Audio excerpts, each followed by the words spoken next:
Yer maydonlari bilan bog'liq korrupsion holatlarga qarshi kurash doirasida huquqni muhofaza qiluvchi organlar tomonidan favqulodda holat rejimida faol tadbirlar davom ettirilmoqda. Xususan, Surxondaryo viloyati Jarqo'rg'on tumani hokimining o'rinbosari o'z xizmat mavqeyidan foydalangan holda hokimlik zaxirasida bo'lgan 9 gektar yer maydonini Sherobod tumanida yashovchi fuqaroga poliz ekinlari ekish uchun 4 oy muddatga ijaraga berish evaziga 90 million so'm talab qilib, joriy yilning yanvar oyida 30 million so'm oladi.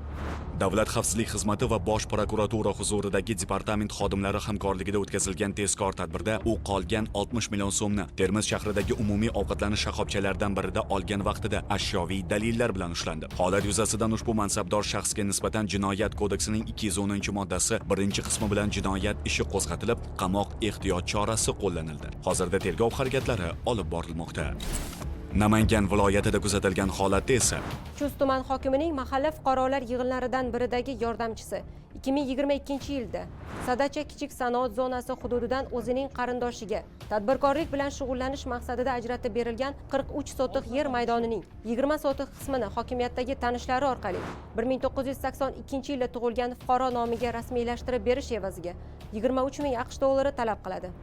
Ammo hokim yordamchisi oldindan 10 ming AQSh dollari olgan vaqtida Davlat xavfsizlik xizmati hamda iqtisodiy jinoyatlarga qarshi kurash departamenti xodimlari tomonidan uning noqonuniy harakatlariga chek qo'yildi. Hozirda unga nisbatan Jinoyat kodeksining 25 orqali 168-moddasi 4-qismi A bandi bilan jinoyat ishi qo'zg'atilib, tergov harakatlari olib borilmoqda.